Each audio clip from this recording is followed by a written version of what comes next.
ঈশ্বর আব্রাহামকে একটি পুত্র সন্তান দেবেন বলে কথা দিয়েছিলেন এবং সেই সন্তান থেকে বহু সন্তান হবে, যাদের মধ্য দিয়ে পুরো পৃথিবী আশীর্বাদ লাভ করবে।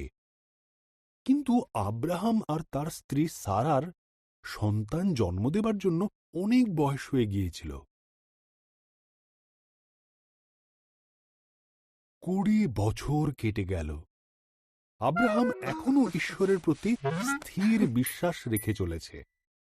তার যখন 100 বছর আর সারার 90 বছর বয়স, ঈশ্বর তাঁর দেওয়া কথা তাদের মনে করালেন।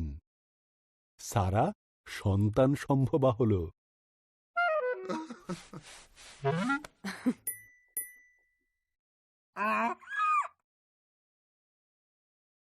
তাদের সন্তান যখন জন্মালো, সারা এত খুশি হল যে আনন্দে হেসে ফেলল। আমার এই হাসি ঈশ্বরের দেওয়া, সে বলল। সুতরাং তারা তাদের সন্তানের নাম দিল ইসহাক, যার মানে সে হাসে। ইসহাক যখন বালক, ঈশ্বর আব্রাহামের মহা পরীক্ষা নেবার জন্য তাকে মরিয়া পর্বতে নিয়ে গিয়ে ঈশ্বরের নামে বলিদান দিতে বললেন। আব্রাহাম বিভ্রান্ত হল, কিন্তু তবুও সে ঈশ্বরে বিশ্বাস রাখল।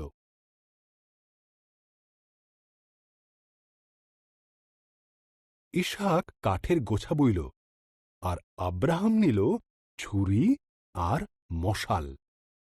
একসাথে তারা পাহাড়ে চড়তে লাগল। বলিদানের মেষশাবক কোথায়? ইসহাক জিজ্ঞাসা করল। আব্রাহাম উত্তর দিল, ঈশ্বর যোগাবেন।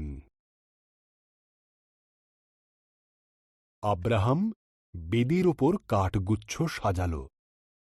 ইসহাককে বেঁধে কাঠের গুচ্ছের ওপর শুইয়ে দিল। ইসহাককে মারার জন্য যখন সে ছুরি তুলেছে, তখন স্বর্গদূত তাকে ডাকলেন, আব্রাহাম।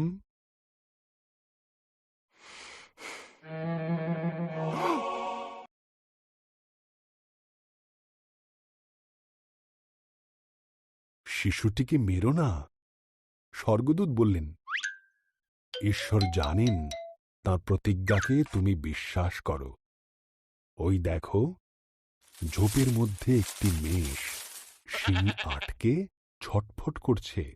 ওকেই ঈশ্বরের নামে উৎসর্গ করো।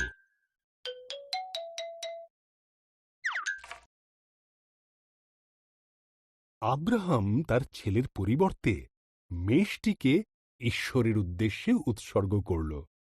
এই জায়গার নাম সে রাখল ঈশ্বর যোগাবেন, কারণ ঈশ্বর বলির পশু যোগান দিয়েছিলেন। ঠিক যেমন ঈশ্বর বলেছিলেন, তাঁর দেওয়া কথা তিনি রাখলেন।